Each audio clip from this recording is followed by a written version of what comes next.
Ces événements qu'on a pu connaître les dernières semaines, au niveau d'Amendis, nous, notre objectif, c'était la concertation, le dialogue avec les pouvoirs publics, l'autorité délégante, les élus et les clients. Avec une difficulté au niveau des clients, puisqu'on avait un certain nombre de mouvements de protestation autour de quelques agences qui conduisaient à l'obligation de fermer ces agences. Je dirais qu'on a travaillé d'une façon très concertée depuis 3 semaines avec la nouvelle équipe en place à la mairie et les autorités territoriales et aussi la tutelle, le ministère de tutelle, parce qu'il ne faut pas oublier que, enfin tout le monde a bien en tête, que d'une façon sectorielle, la distribution de l'eau et de l'électricité dépend de l'œil vigilant de la tutelle du ministère de l'Intérieur. Quand on analyse froidement les choses, et d'une façon très simple, vous avez parlé de la cherté des factures, c'est un point majeur qui revient. Amendis n'a pas ses tarifs, n'a pas sa grille tarifaire. De façon sectorielle, la grille tarifaire, elle est nationale. Au niveau du royaume, elle est validée sur une décision gouvernementale. C'est un point quand même extrêmement important. Il s'avère qu'elle a changé avec la mise en place du contrat programme ONE, État, sur lequel on pourra revenir également. Mais cette grille-là, c'est une grille nationale, c'est un premier point. Les tarifs d'Amendis sont des tarifs qui ne sont pas pris de la propre initiative d'Amendis, mais qui sont validés par ce qu'on appelle l'autorité délégante. L'autorité délégante, c'est l'Assemblée des communes sur le périmètre du contrat. Et au-dessus de cette validation, ça ne peut se faire qu'avec l'accord du ministère de la tutelle. Donc ça veut dire quoi? Ça veut dire que les tarifs d'Amendis, ils sont clairs, ils sont transparents, ils fonctionnent sur une grille tarifaire qui est une grille tarifaire nationale. Et quand on les regarde objectivement, ces tarifs, puisqu'on a fait l'analyse, bien sûr, on s'est posé la question. Moi, ce que je constate sur les factures, parce qu'il y a un autre chiffre qui circule aussi, c'est qu'Amendis a repris 80 000 factures. Ce chiffre, il est fondé, absolument. Amendis a repris 80 000 factures. Mais ce n'est pas des erreurs de facturation.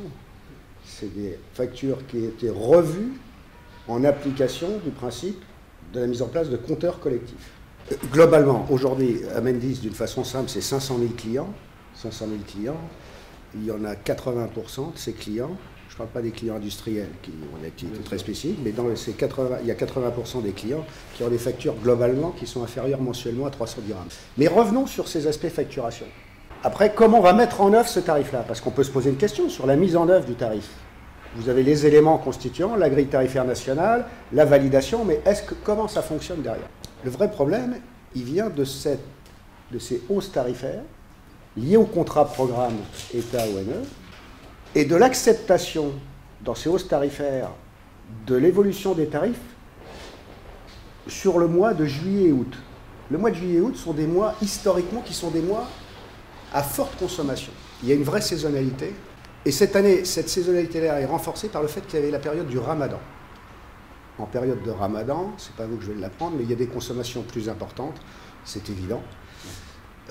Notamment parce qu'il y a une activité en soirée qui est plus importante. Donc, l'énergie consommée est plus importante. Donc, vous avez un effet conjugué. Vous partez en 2014. En 2014, qu'est-ce qui se passe? Il y a la mise en place du contrat programme ONE. Il faut bien voir qu'il s'étale sur 4 ans. Il démarre en 2014, il finit en 2017. Il y a une première hausse qui était une première hausse en 2014, une seconde en janvier 2015, théoriquement une troisième en 2016 et une quatrième en 2017. En 2014, qu'est-ce qui se passe? La hausse, la mise en place du contrat programme, ça se fait en milieu d'année. Donc techniquement, l'évolution tarifaire, la mise en place dans le système informatique, que je vous expliquais tout à l'heure, de facturation, techniquement fait qu'elle n'est appliquée réellement aux clients que vers la période octobre-novembre.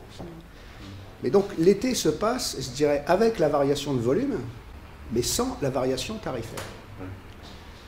Ensuite, la deuxième hausse passe début janvier 2015. Et cet été, on se retrouve avec 2 hausses qui sont passées et des volumes extrêmement importants de consommation. Donc les clients le constate réellement.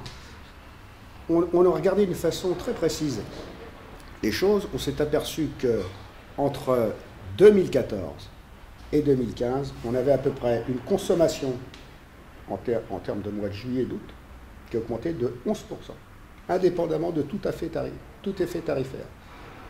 Si vous rajoutez ça à l'effet tarifaire, vous avez des écarts importants. On constate aussi, je ne vais pas vous abreuver de chiffres, mais qu'à partir du mois de septembre et du mois d'octobre, le niveau des factures rebaisse aussi considérablement. Je reviens au cas de Tanger précisément, et notamment de ce qu'on appelle les compteurs collectifs. Il y a une circulaire interministérielle qui avait été mise en place au mois d'octobre l'année dernière, qui avait pour objectif, et qui a pour objectif, je dirais, d'anticiper un peu ces problèmes de hausse. Ça répond à quoi la problématique des compteurs collectifs? Ça répond au fait que vous pouvez avoir dans un logement plusieurs personnes, plusieurs familles qui y habitent. Avant, avec l'ancienne grille tarifaire, elle était progressive. Donc je dirais qu'on avait le tarif qu'une fois la tranche de consommation atteinte. La nouvelle grille tarifaire nationale, je le rappelle, elle est sélective. Mis à part les 2 premières tranches qui sont tranches considérées comme économiques ou sociales, après, vous êtes en système totalement sélectif. Donc plus vous consommez, plus vous payez cher. Mais c'est pas directement lié à votre volume consommé, c'est lié aussi à une indexation tarifaire. Il y a un effet de palier important.